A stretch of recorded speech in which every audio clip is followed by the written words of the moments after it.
What's happening? What's happening, Mo? So it's your boy DameSmiff, and we are here at another episode of Musician Talks. And there's actually a bit of not necessarily urgent news, but viral news going on about the Cincinnati Jazz Fest Brawl. And I call it that because I've actually seen the footage taken by cell phone video, and it seemed like it was a bunch of people who were just drunk after an event arguing in the street, and then it wound up getting to an extreme point where people are actually fist fighting, and eventually a woman gets knocked out, and that's what kind of sprung up the conversation and the controversy through the whole thing. Now, the reason this is important for this channel in particular because it's around the Cincinnati Jazz Fest, and it's really being used, well, the name Cincinnati Jazz Fest is being used as a way to just identify the incident, but it's not directly connected to the venue or anybody who was at the event. So these people are separate from the actual event, but it is important to point out that they are using this place in order to identify the event, the incident between the fight, you know? So when we consider that, as musicians, we have to kind of realize, okay, well, what is the source and cause of this, right? And what is the big controversy? Like, why are these people doing this? Now, we don't have any like details as far as like an investigation or anything like that. Unfortunately, like I said, a woman was knocked out, and that is probably like ultimate red flag, no, all games over, right? But the bigger issue is that who are the types of people that attend events like this that wind up in these situations, right? And it's easy to kind of like point fingers and bring up stereotypes and all that. Most people are trying to make this a race issue.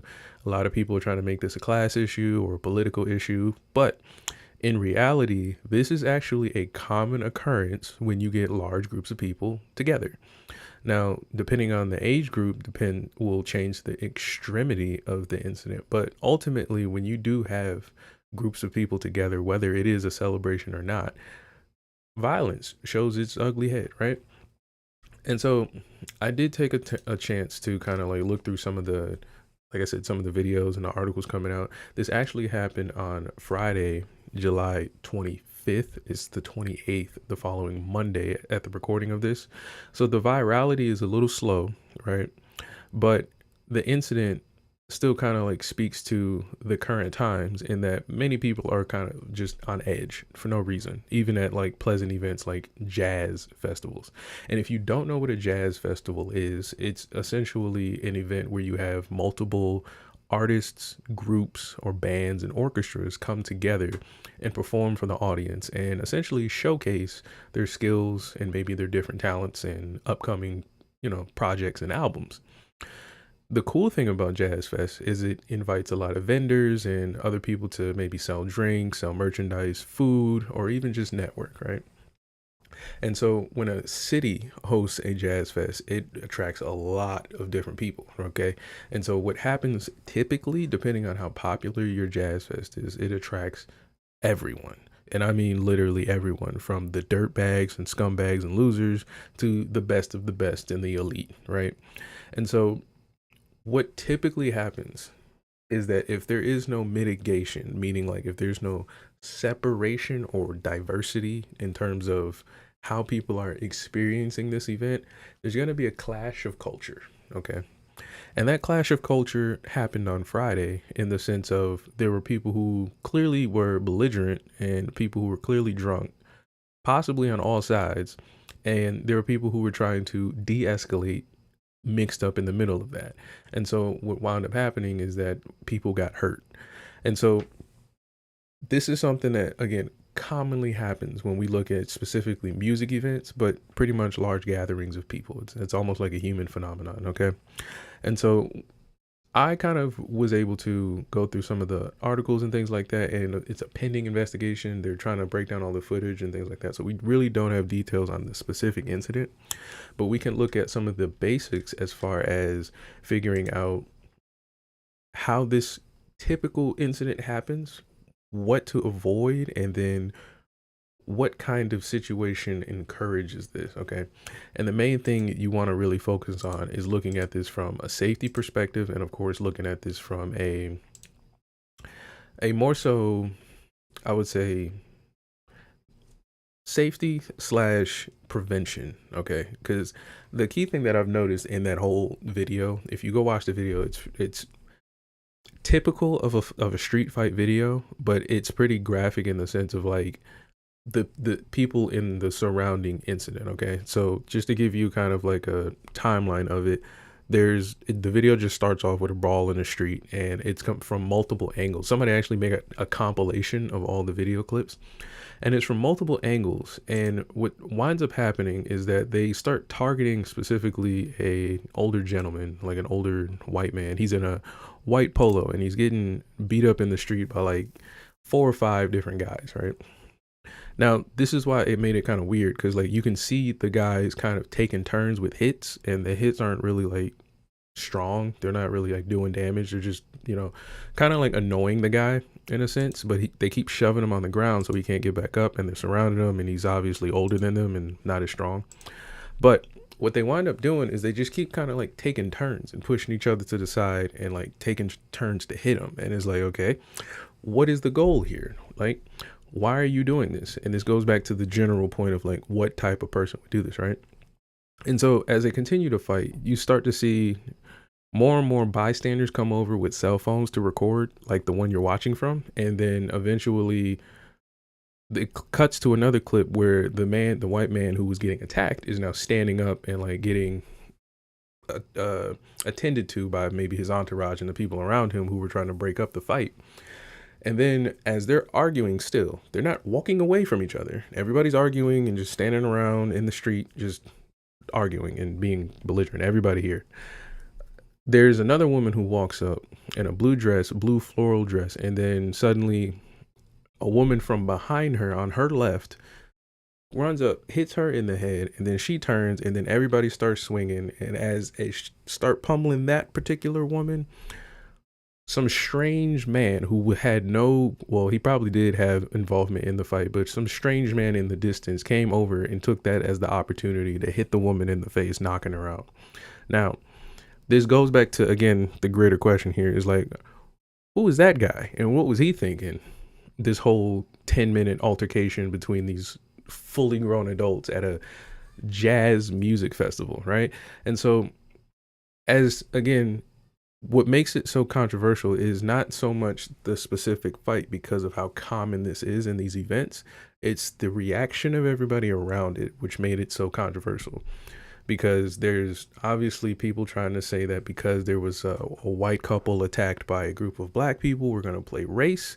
And because it's at a music event, we're going to just call it degeneracy, and they're probably drunk. And then the fact that people are just at random, it seemed like, just swinging on people, you kind of can just conjure up anything, right? And so if you really want to break down like what people are thinking at the moment, you can whittle it down to a combination of everything. That's what you can call it. Now, when we try to break down the specific things, I was able to look into a little bit of AI. And you know I love AI here at this channel, so say hello to Gemini. It's your boy. And so the cool thing about Gemini is going to take a lot of the sources from the internet and kind of compile them. So I was able to just simply ask it a quick question. It searched the internet, it did what it's supposed to do, and we're just gonna read what it says. So all I asked it was, can you give me a brief update on the Cincinnati Jazz Fest Brawl? And that happened Friday. It's now Monday. So it says reports indicate that a violent brawl occurred in downtown Cincinnati on Friday night, July 25th, 2025. Near the intersection of Elm and 4th Streets. So if you know where that is, shout out to y'all. Viral videos circulating on social media show a man being severely beaten by multiple assailants. That's as I described it, right? And later, a woman who attempted to intervene, the woman in the blue dress, who was also assaulted, appeared to be knocked unconscious. Now, law and all that stuff is going to start to kick in and things like that. They're going to be like, well, did the punch knock her out, or did she hit her head on the ground? You know, who cares, right? But the thing is that when you read this, it sounds insane, right? It sounds like this should never happen at a jazz fest, but it does. This happens a lot at musical events. If you go to a hip hop show, there could be from this all the way up to a death. If you go to a rock concert, it could be this all the way up to a death. And if you go to a nightclub, it could be this all the way up to a death. So the reason why I'm even covering this is because I don't want the sensationalism of the reaction that everybody has to this to kind of go over the fact that a lot of this is self-inflicted. Most of this is self-inflicted, right? So when you think about severely beaten by multiple assailants, I'm not thinking these are attendees of a jazz fest in general, unless they're under some kind of substance, right? And so then you would think, well, if they were sober doing this, then who would then knock out a woman? Sober, right? So then there would have to be a question of like, what kind of fight was this about? Was this about money? Somebody said something crazy, you know? So that's the kind of thing that I start to think about when I see this. But a lot of people, they're just going to read this and just be like, yo, people fighting crazy, woman knocked out, insane. But it's very common. Y'all do this a lot, and it has pretty much layers as far as the reasoning for why it happens. But we're going to get into further as to what type of person would do this. So Cincinnati Police Chief Teresa Feige, I hope I'm saying that right, stated that the department is investigating the incident and has already charged 5 people, which is kind of insane though. You got 5 people involved in this fight. Again, just to reiterate, this is a jazz fest. Okay. And so there's more charges anticipated because you can see that If you ever watch the video, there's a lot going on. So there's probably more charges that they've found outside this footage. So it says that she clarified that while the Cincinnati Music Festival, formerly known as the Jazz Fest, was taking place downtown that weekend, the brawl was a sudden dispute between individuals following a verbal altercation. Okay. And so that's what I assumed. And as she's laying it out, that is what it is to be. Now, the main thing that we should really focus on when it comes to how it's connected to the venue is that what she said doesn't even matter. It does not matter that she said it had nothing to do with the dispute, because it's how people will locate it based on the timing. And that's the key thing you want to kind of figure out and kind of understand when you're a musician. So if you're the actual people going to this event, right, and you're putting this on your Instagram and you're putting this on your Facebook and you're putting this all over your social media, what do you think is going to ping for people's algorithm, right? And so that's the key thing you want to think about when you're not only choosing venues to work with, but also choosing the culture within you participate, right? So even if you are in the jazz scene, right, this has nothing to do with you. You probably play violin and you're in the hotel when this happened. You're probably reading this. You're probably watching this live stream like, oh shit, this is crazy. But technically you're connected to this event just by proximity. And that's the wild thing about being on the internet, right? Or just being, open and available and vulnerable to the internet. So this kind of brings up the question of like, what creates this situation for people to make this an option? Like I said, I think this is mostly a self-inflicted wound. Like I think most of this is pretty much people getting drunk, going to an event, maybe not even getting drunk, but going into an event with a certain mindset already, a certain outlook on the world, and then a trigger happens and then a fight occurs, right?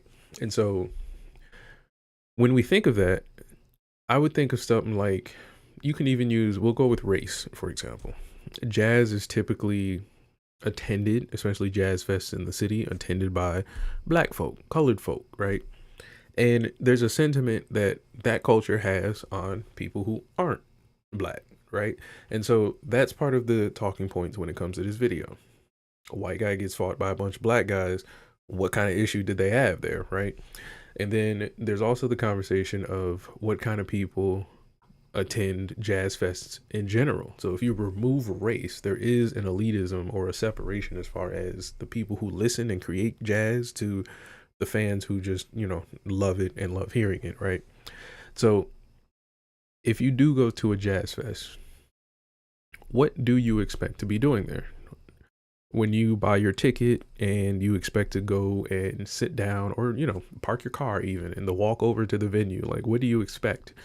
Do you expect it to be like a chill kind of like, scene? Like it's like it doesn't even feel like the event is happening. It's almost like a vibe. Or do you expect it to kind of be an event like a Beyonce concert? Like you see, pretty much everybody around you is here for the same reason, And then what do you think what is your expectation for when you're actually inside the venue? When you bought your ticket, you paid, and you got inside and you found your seat, or you got your seat on the yard, or whatever it is, whatever the venue is, what do you think and expect should occur for like the next 2, 3, 4, 5 hours you're there, right? Do you expect it to just be a concert where you're just standing there listening to music? Do you want food? Is there people walking around? Is there extracurricular activities? Is there networking happening? What does that look like? Now, as you start to answer these questions, I want you to kind of like envision at some point in this day while you're answering these questions, like, yeah, I'm gonna be over there watching 2 Chainz do a symphonic version of Birthday, and then I'm gonna sit back and watch, Kamasi Washington warm up, and I'm gonna chill with my girl, and I'm gonna drink some wine. While you're envisioning that, I want you to imagine at some point during that day, do you plan on getting into a fist fight? Do you plan on knocking a woman out? Do you plan on getting knocked out? Right? And so this is kind of where we start to have the conversation about culture as far as developing fan culture, celebrity culture, entertainment culture, and things like that. Um, if you have any kind of inclination that that is an option when you come to a jazz festival, personally, I would rather you not go. I would rather you stream it from your house if that is, an option for you as far as the plan for the day. And the key thing here is that there is a difference between willing to fight and the capability to fight. Okay. So, like, for example, in that particular incident, you could tell there are a group of people trying to de escalate, trying to, if not stop the fight, to at least continue the argument verbally, right? They're not trying to knock someone out, right? But in that same video, you can see that there's a group of people antagonizing, tit for tat, yin for yang, right? And so the thing that we're trying to figure out here is, how did both of these groups of people wind up in the same location, but really, really dislike each other for whatever it was, right? And it's only important to us because it's literally being connected by proximity to the jazz festival. And so I just want you to think of that, because this could have been, your sister or your auntie or your grandma walk into her car, and maybe your auntie, because your auntie's mouth, she got a slick mouth. She said something slick to the girl, and then now she's on the news come Monday. Okay. So this is the thing that we're trying to really control and mitigate, especially for general safety for our fans, because we don't want this happening to auntie. But at the same time, we want to figure out how to avoid this, right? How does this occur and we not necessarily know how to avoid this, right? And again, because I think it's self-inflicted, I do want to look at the culture that we decide to participate in and kind of like break it down. But let's get into a little bit more of the question. So I asked the next one and I said, is there any direct connection to the event or venue? Pretty much no. We figured that out, right? But just to continue, it says, according to the Cincinnati police chief, the brawl was not directly connected to the Cincinnati festival. She stated that it was a sudden dispute between individuals following a verbal altercation, right? So somebody said something, somebody got mad and emotional, and they started fighting. And what happened a few blocks away from the festival's main venue at Paycor Stadium. Oh, shout out Paycor. They write my checks. While the incident occurred downtown during the same weekend as the festival, authorities have clarified that it is an isolated event among individuals and not related. So that clears up that, right? But again, the Jazz Festival's name is still being used to identify the location, which is kind of like, if I was the venue owner, or I might try to find a way to turn this into an opportunity. Who knows? I might host my next boxing match down there in Cincinnati. Give me 1% for that one if you use that idea. But let's see here. So I have another question here, and this one goes into like the generality of violence at musical events. Now, this is kind of also, we're gonna probably find a way to get around some more information to kind of help people attending events like this. But the key thing I want you to remember, this is mostly a self-inflicted incident, meaning these people paid to be here, drove their car. You could watch the video as many times as you want, and you can find probably about 50 times where all 60 of these adults could have just turned around and walked away and, went to bed that night. But they chose not to. And this is the key thing to remember. Now, I only am covering this because these are adults, and apparently in this video they look like they're like 40 years old and up. This is not like no like teenage stuff. These people were like 40 years old, 50 years old, 60 years old. So they know better. And the key thing here is that they got things to lose and they know better. And so you can remove politics, race, money, you can remove the jazz venue. They knew better. And so at the end of the day, we're going to look into, since they know better, what are the things that we should be expecting now that we know better, and saw them people get into prison and get into trouble and get charged. They may not even go to prison, but still, they're in trouble. So I said, I asked Gemini here, outside of this incident, how common is there to be violence at musical events, right? How common is it to be fights and things like that? So Gemini tells us that while the Cincinnati Brawl was an isolated incident, violence and safety concerns at musical events are unfortunately not common and can range from minor altercations to serious injuries and even fatalities. So out of the three of these things here, I would say this particular incident at Cincinnati would be a serious injury. The woman was knocked out.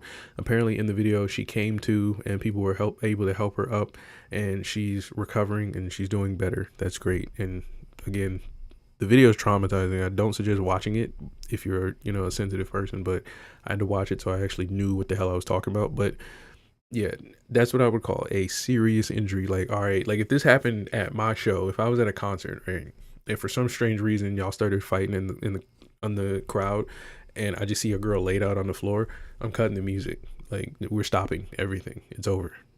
It's over.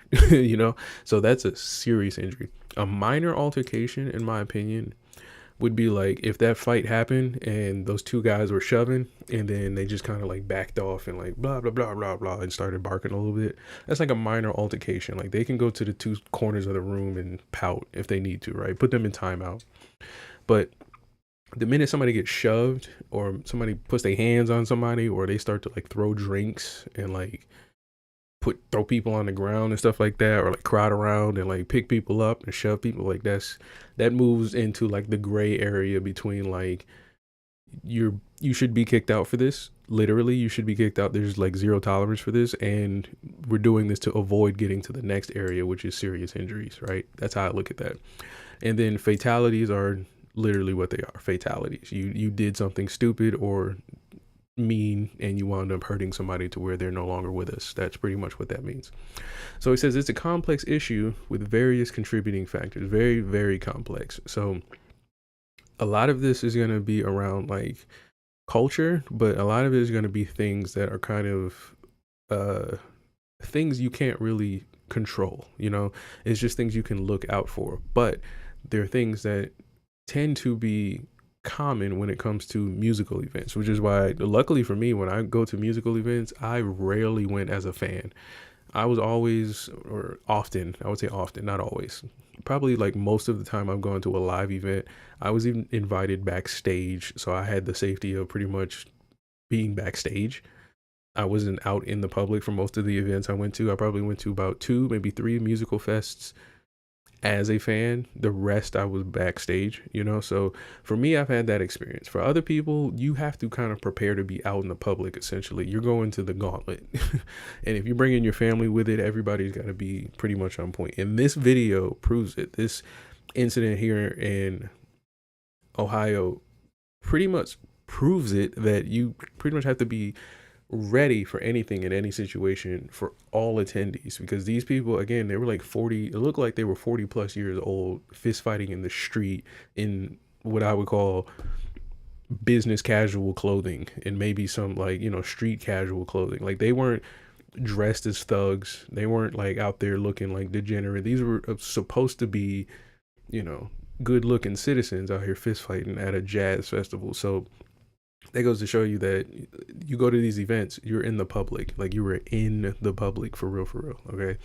And so it says, here's a breakdown of how common violence can be and the factors involved. So types of incidents and statistics. So we have injuries and deaths. A study found that over a 10-year period, nearly 70,000 people were seriously injured and 232 died at approximately 300 outdoor music events worldwide. These numbers may even be an underestimate due to underreporting. So seriously injured, again, I would call things like knockouts, broken bones, but I don't know how that would go because I'm not, certified. Like, if I was a doctor or something, would you count like a bruise? Like, if you got like a big enough bruise, is that a serious injury or something like that? Now, mind you too, you can fact check these numbers, because this is coming from a general search. So these numbers, like it says, could be an underestimate due to underreporting. So feel free to check out these numbers for yourself. But just think in like a 10-year period that the odds of this happening aren't zero, just so you know. Crowd-related incidents, crowd surges and crushes and stampedes, and that's actually a scary one that I never even realized until I started to pay attention to how stadiums worked, how arenas filled up and things like that, how they build them and things like that. I didn't know that crowd surges and crushes and stampedes were a thing. I thought we just kind of like were smart enough to stop walking, but I guess not. Especially at general admission events. See, general admission, meaning you're just out there in the public. You're just generally admitted into the event. And it says with densely packed crowds. For example, the Astroworld Festival tragedy in 2021, which resulted in 10 people dying, is a stark example. Yeah, that's pretty bad. 10 people dying in one event is crazy. That's like a mass killing in any other situation. But continuing on, it says sexual harassment and assault. This is particularly prevalent issue, especially for women. Studies, this sucks. Studies indicate that a significant percentage of female festival goers have experienced some form of sexual harassment or assault, ranging from unwanted touching to rape. Now, the key thing here is that this is how far the spectrum goes. Unwanted touching. And when you think about the culture of, music festival culture, unwanted touching is probably about as common as buying drinks, and actual rape is probably not nearly as common, but there's probably that thin line just before that is way too common. And then I think that's my opinion on what that may look like statistically. And I think the issue with that again is the culture of when you have general admission events with densely packed crowds, what you're inviting isn't necessarily one kind of, culture. For example, I'll use myself for an example. I would love to have hip hop events where people don't bring guns, right? And then when they come to the show, they prefer not to roll their weed during the show. You know what I'm saying? And I prefer that when people come to hip hop shows, they may know the songs or the lyrics or be excited to hear new music and stuff. And if they're not really there for the music, maybe they're there for the people, right? And the beats and the music, maybe hearing some of the top sounds of the times, right?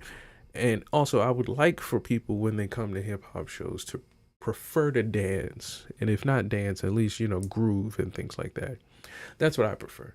But that's not what happens. It's not what commonly happens, right? What typically happens in general admission is that you mostly get people on their cell phones, or you get people trying to like kind of turn the scene into, or turn the moment into a scene. That's what I'm trying to say. And with that, I think you start to invite different perspectives of the same event. And when you have general admission like this, and I'm sure this was the thing from the beginning of time, you just have all kinds of people packed into one room. So what they deem is a good idea, I would never deem as a good idea, but I have to stand in the room next to them, right? And so unfortunately, when you have situations like this where you have, I can't even think it's genre or artist specific, it's just probably proximity. But when you have situations like this probably comes from the fault of not mitigating who and what is coming into these events and why they're coming into these events. Because again, you can attend any concert for any reason at general admission, but if you're there for like a VIP package thing, you got to be a little invested. And even then, I don't think that's a proper deterrent. But I think there is thought to like the difference between just being generally admitted into a festival and then you wind up fist fighting a guy in the street because he didn't like your shirt or something like that, something stupid. So continue on to say that physical assaults and fights is the next category. And it says disagreements and altercations between attendees, often fueled by alcohol or drugs, can escalate in the fights. And you see this at sporting events, you see this at musical events. Shoot, now you're seeing it at political events. But yeah, pretty much For some reason, when you disagree with somebody about something, punching them in the face seems like a good idea. But don't do that, okay? Again, in the particular incident we're covering, the Cincinnati Jazz Festival, I can't think of a reason to plan to punch anybody in the face, right? I could think of a reason to be capable of punching somebody in the face, but not planning to do it. So that's why I'm trying to figure out, like, why would you? Even if somebody did disagree with me, maybe they said something mean, like they didn't like my shirt and they didn't like the stripes on it. They were like, your stripes are gay, right? Why would I punch them in the face? You know? What makes me want to do that? And mind you, I'm from the era, I'm born in 92, but I'm from the era just before we started getting switches in the hood. I'm from the era of, if we're going to fist fight, we're pretty much up and stuck. Like, we're not fist fighting and going back to fighting basketball. This ain't the 80s. We're fist fighting to the death. So I have no reason to start this because you called my stripes gay, right? So I'm just trying to figure out, if I go to a jazz festival, what would make me do that, right? So I'm not sure, but it continue on to say theft and crime, the next category. Music festivals can be hot spots for petty crimes like pickpocketing due to large crowds and attendees often carrying valuables. Yeah, plenty of phones, jewelries, everybody's wearing nice clothes, everybody's got nice things. It makes sense. All in a localized area. I guess the main thing there is, if you are going to a musical event or even like a sporting event, pack light and pack essentials, because there's really no need to kind of like walk around with like super expensive stuff at an event. We're not taking pictures of you. You're not Drake, you know. We're here to see Drake, not you. So, I mean, you be cute. Definitely dress up and look nice, but just, you know, be smart at the same time. Terrorist attacks. This is kind of like the scariest thing because this is like random, but while less frequent, music concerts and festivals have been targets for terrorist attacks globally. And that's pretty much nothing you can really, you know, mitigate. You can just try your best to be safe, but for the most part, they're pretty rare, so I wouldn't think too much about that. That's nothing to really worry about. Contributing factors to violence and safety risks. So this is where you can control the situation, okay? So when I was saying this is a self-inflicted wound, these are the parts that are going to really shine when we come to breaking down how situations like this happen, okay? So again, just to reiterate the situation, there's a brawl happening a few blocks away from a jazz music festival. People are trying to break it up, but they wind up jumping pretty much a couple, and they knock a woman out, and then the video pretty much abruptly ends. The idea behind this video being controversial comes from two angles: the race angle, and it comes from the gender angle, meaning men attacking women, and then obviously black people attacking this white couple. Now, the main thing I want to point out here is that both of these groups of people, whether they're men or women, black or white, may have attended the exact same event, may have made the exact same choices, and may have put themselves in the exact same pathway to wind up in this predicament. Now, mind you, there is no reason to ever put your hands on a person, and the person who wound up getting hurt was innocent. So this is really a criticism of the people who kept deciding to continue to escalate the fight while everybody else was trying to de-escalate it. So here are some of the contributing factors to violence and safety risks when you go to musical events. So things like alcohol and drug use. High levels of intoxication significantly impair judgment, lower inhibitions, and can lead to aggressive behavior. So for those of you who like to drink out in public, you ever notice you feel like relaxed and loose, and like you kind of speak the way you feel a little bit? That's what that means. It impairs your judgment and lowers your inhibitions and can lead to aggressive behavior. That's like the first level. Like, it's sexy, it's like cute, right? You know, you get to just be smooth and talk how you want to talk. You got like a little slur. That's where people want you to be when they socially drink. That's like one shot. That's like enough to just round the edges, right? What we wind up doing in our culture is we go past that point. We go to a point to where this is now like level 3 and 4, where impaired judgment is like you thinking you can drive. Impaired judgment is you thinking you can talk with a certain tone or a certain direct way to somebody. And you start to get more aggressive with the way you assert yourself. Now, mind you, I personally would say alcohol was all through that video. I don't know about drug use, but I would say pretty much most people were drunk in that video, because there was not one stand-up sober looking body that was like for example, if you watch a World Star fight video, you can kind of tell the difference between the 8 people fighting and the one police officer that walks in to break it up just off of posture, right? And I didn't see that in anywhere in the video. So that told me either most people were drunk or most people just were being belligerent, right? Which makes it still a self-inflicted wound. So moving on, it says large crowds and overcrowding is a contributing factor to violence and safety risks. So densely packed environments make it difficult for security to monitor individuals, increasing the risk of potential or accidental injuries like trampling, and can create a sense of anonymity that emboldens some individuals. And that's exactly how that girl got knocked out. This is the one contributing factor that got her knocked out, because they actually wound up de-escalating the fight. They de-escalated the fight and it actually stopped. And they were just being verbal for a moment, and they were going to walk away until 2 people found themselves to be emboldened by anonymity. And so one girl wound up striking the woman who was knocked out, which didn't knock her out until a second man pulled up from the opposite side of her, knocking her to the ground. But they used the shroud of all the people around her, because they weren't fighting somebody who was in a fighting stance ready to defend themselves. They sucker punched the woman. Okay. And they used the crowd to find a way to swim through and actually hit her in the skull.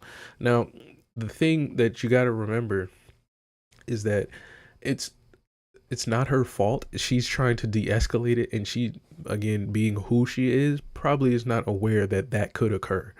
Again, she's at a music festival. This, again, I'm trying to break down what type of person would swing on a person at a music festival. So in her head, she's probably flabbergasted that anybody is even fighting at a music festival. She's dressed nice and she's here to attend a friendly event with her family, and she's confused almost. She's probably like, like loss of words. So for her to be in that situation is just unfortunate chance, right? But it breeds the opportunity for someone to be emboldened to knock someone out, because they couldn't fight the men. Clearly the white guy was not, he was not getting knocked out. They weren't, if they were trying, that was sad, if they were trying to fight that man. So they had to pick a woman. They had to knock a woman out, because it was an old man and against 6 men, and they couldn't knock him out. It was pathetic. But anyway, essentially that's what emboldens them. And so, if, again, ladies, if you're out in groups, that's part of it too. Now, it can work one or two ways. A lot of ladies like to go to musical events in groups as themselves. Like, you see groups of women working together, but you notice, at least when I have conversations with the ladies, they bring they got equipment for you if you're about that life. But the key thing is that it makes it difficult to monitor individuals. So, like, for example, if you are in a group, things like pickpocketing and stuff like that, if it happens, they can use the crowd. They can use they can make it look like somebody else did it and just kind of like walk away. It's a common thing, right? So here's what I normally do. I know who's in my group, my entourage. Like, whenever I go out in groups, I'm probably in like a crowd of like 4 at max. Yeah, probably 4 or 5 at max. And if you're on an extreme level, one of y'all at least should be armed, if not 2 of y'all, right?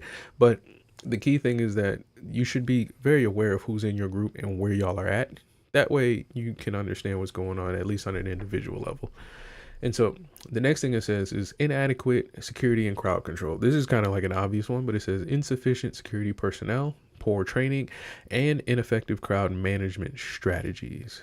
Things like general admission seating without proper barriers. So that could be like, and you see this sometimes at festivals where you just see like a lawn with people bringing their own seating.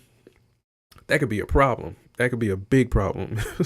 If you put the right person in that could be a big problem, right? But something like that is, again, when we're thinking about venues, as an artist, you have to think about that when you're choosing to bring where you're going to bring your fans. Like, if your fans are there and you're asking and they're tough enough to hang out and they, asking you to come play there, fuck it, like, go in there and rock out. But if at the same time you're like on a tour and you can plan out your tour, choose the best, safest places, the places that are professional, and do the best business. It's the best way to do it. And if your fans respect you, they'll pay for it. You're worth it. And so it continues to say, the venue layout and conditions can also contribute to factors of violence and safety risks. So poorly lit areas, obstructed exits, bottlenecks, and dangerous situations. There was I wish I could remember the name. Someone in the comments put it in there. It was an old rock venue that burned down to the ground, and I think a lot of people wound up getting hurt and dying. And essentially, they couldn't properly exit when the fire happened. It was a pyrotechnician error. Like, there was, somebody tried to use fireworks or something like that. It set on fire, and between the smoke inhalation and trying to get out and people stampeding, there was a huge issue with trying to get out of that venue, and they wound up having to let the whole venue burn down. But let me know in the comments if you know what I'm talking about. I wish I could remember. It's like a big rock venue that went down up in flames. But it says toxic lad culture, and this is another what am I trying to say? This is another, I'm blanking out. This is another way that you've pretty much you've done this on your own. This was done on your own intention, like, because of your bad decisions, because you live a certain way, because you believe a certain, principle. This is going to occur. Self-inflicted wound. That's what I was trying to say. Self-inflicted wound. But it says that some festival cultures, often promoted as hedonistic and escapist, can normalize or condone risky and aggressive behaviors. So, and I have this conversation a lot, and I haven't found a way to put it into a video. That means that there is a culture of adults that do bad things on purpose. They do it on purpose. They pay money to do it, and there's groups of them, there's organizations of them, there's clearly festivals of them. And when you think about festivals, it's outside of music. So don't just think like, oh, it's hip hop and gangster rap. No. It can be something as simple as like Free Love from the 70s. That was pretty crazy. Y'all were crazy for that one. It can be something as crazy as Freaknik. Y'all were wilding out back in the day, right? And so when you see people paying for tickets to go to events like that, right? I want you to think, like, where else would that person attend if that event wasn't going on? If you couldn't go to your favorite hip hop show, where would you go? You would just stay home probably, because that's your only genre of music, right? Nah, you would find somewhere else to go where your friends are going. And that's how you'll wind up having the same, I would say, location of two different kinds of fans. You'll have the fan who's here for jazz music, and then the other fan who's here for something extra, something extracurricular, and they're in the same spot because the ticket is available. They're in general admission, so that's the key thing you want to try to figure out. And that goes back to what I was saying about being in like larger crowds, understanding your group. Like in the video, in the incident in Ohio, you can tell that there were clearly like 2, maybe 3 groups of people arguing that needed to separate, but they wouldn't separate at all. So yeah, that's the key thing there. Artist audience interaction. While usually positive, some artist interactions or even fan behavior like throwing objects can lead to incidents. Another self-inflicted wound. Being ignorant at concerts is not cool.